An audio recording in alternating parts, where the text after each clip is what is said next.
You can't skip chapters in life. It doesn't work that way. You have to go through every moment, meet every person, and face every experience that's written for you.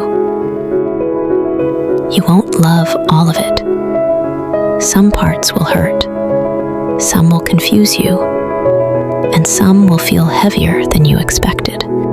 But you keep turning the pages anyway, because every chapter teaches you something, shapes you, strengthens you, and prepares you for the next. Life isn't meant to be rushed or skipped. Live your story fully, even the hard parts, because they're the pieces that help you become who you're meant to be.